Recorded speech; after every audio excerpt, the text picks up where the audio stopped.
Hello guys, wanted to take a moment to show you our next project. It's out of the norm of what we normally do and just let you see the before we start on this, and let's get into it. So again, this is what we use. It was supposed to be a formal dining room. We have no need for a formal dining room. It's what I guess my man cave, our pub. Rita normally doesn't like for me to show this kind of stuff, but we're gonna do it anyway. This may or may not make it on YouTube. So this is one of the walls. You can see there's some memorabilia there. Believe it or not, we used to run a lot and cycle.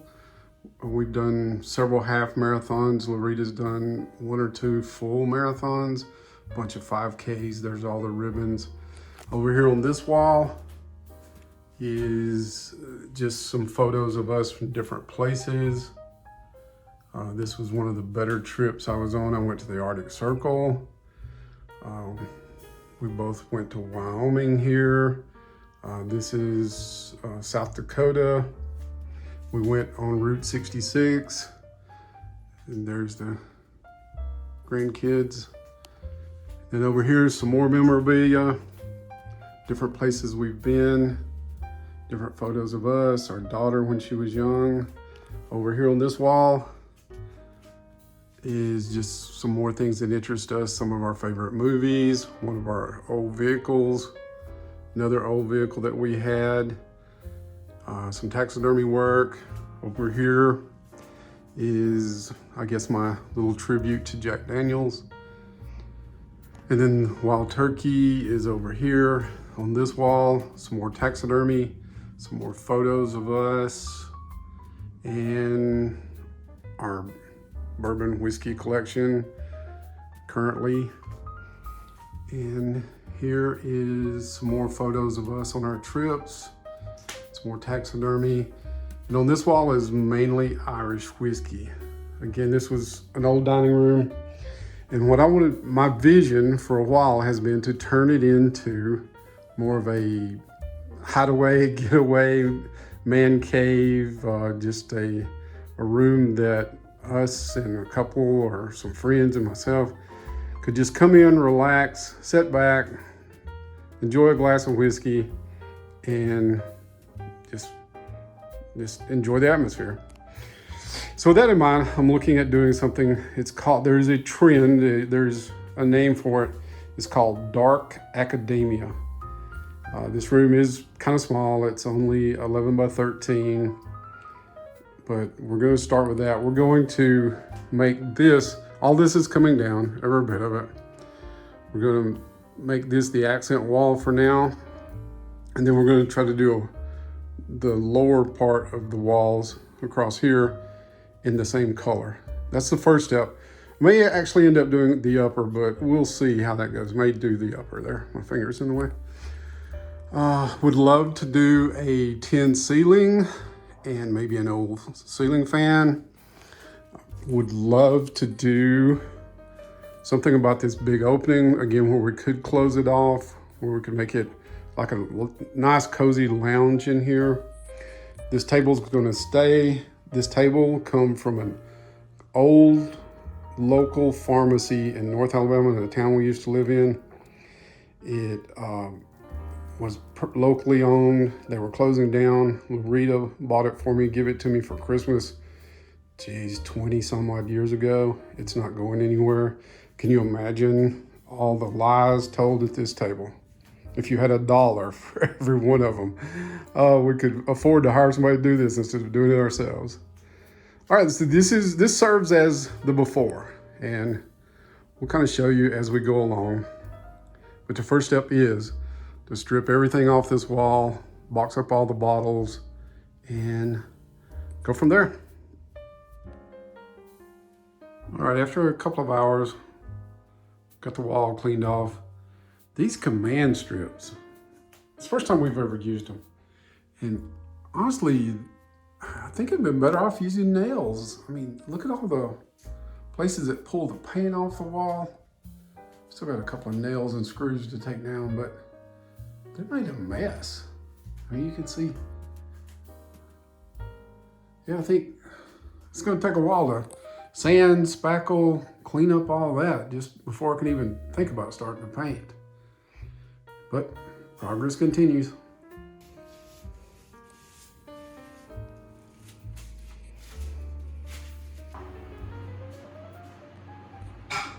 All right, we're fast forward a week and we've got 2 coats on this wall, like this. We've got 1 coat on this wall thus far. And that's what it looks like. I think it's gonna look really good. Taking the door down, back up here where we can see the whole thing. Still got 2 walls to go. Do you ever wonder if your zebra will fit?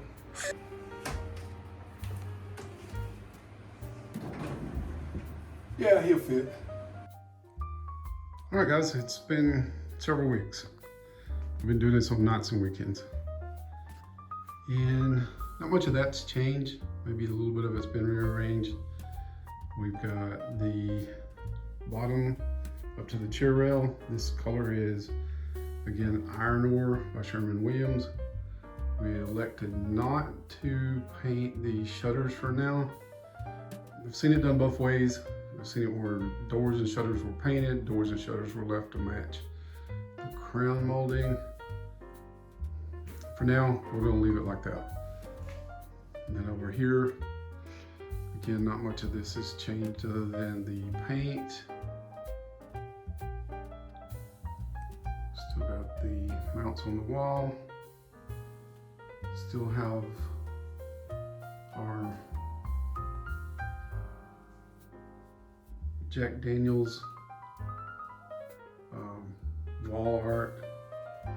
And then here is where things start to change. We did rearrange this entire wall. And then we put in these new cabinets. There's a big glare on that one, so it's hard to see.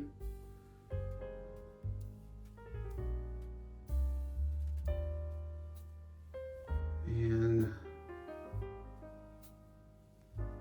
I'll tell you what, we'll do 2 things here. We'll take a quick pause. We'll turn the lights down. We've put lights in these cabinets, and we'll demonstrate that for you. As we said, all these have lights in them. They're on a timer, so they will shut off. They're motion activated.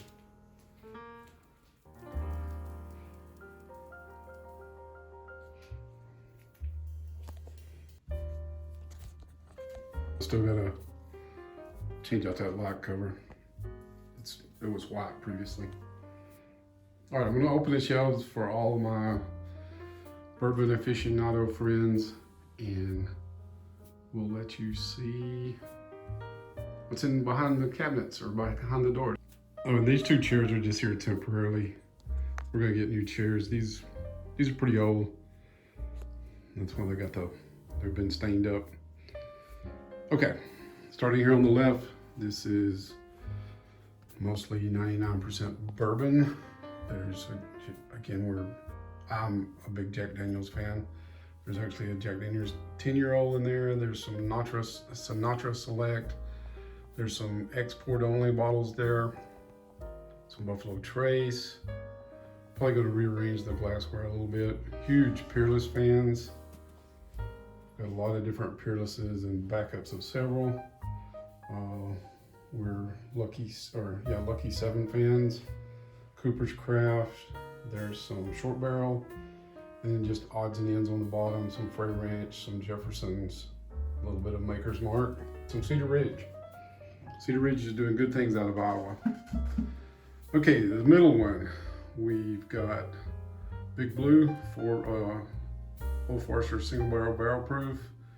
We've got the little brother on the right, the single barrel 100 proof.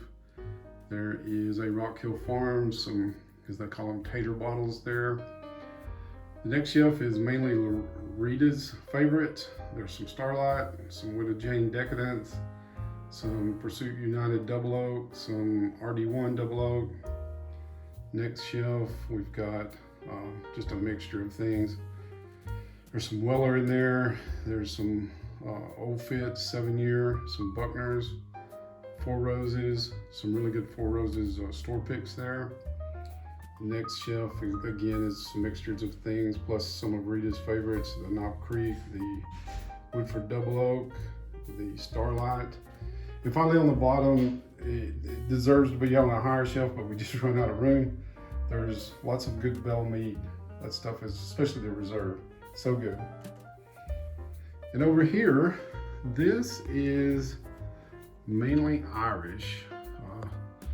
There's some really good Redbreast here. It's about 4 different bottles. There's a 15, there's a 12. There's a cask strength back there. That Tullamore Dew is good. Here's some of Rita's. This, as the lady said at the distillery, Sweet Lucy. Here's some Canadian, some more Irish that's too tall to fit up above, some rum. Here's some of Rita's wine. And down at the bottom is just an old, I'm not really sure what you call it, but it's old glasses in a little carrier we found years ago in a barn. And just, you don't use it, but can't make herself get rid of it. All right, guys, this is the pub trophy bourbon room transformation. I think we're going to enjoy it. We do want to get, like I said, at least a couple of nice chairs to go there. Somehow would love to shoehorn about 4 chairs in here, but I don't. This room's so small. Probably 2 is all we'll ever get to do, which is fine. At least we have this much space. All right, guys, that's pretty much wraps up this renovation. I think we're going to enjoy it for years to come, and just wanted to share.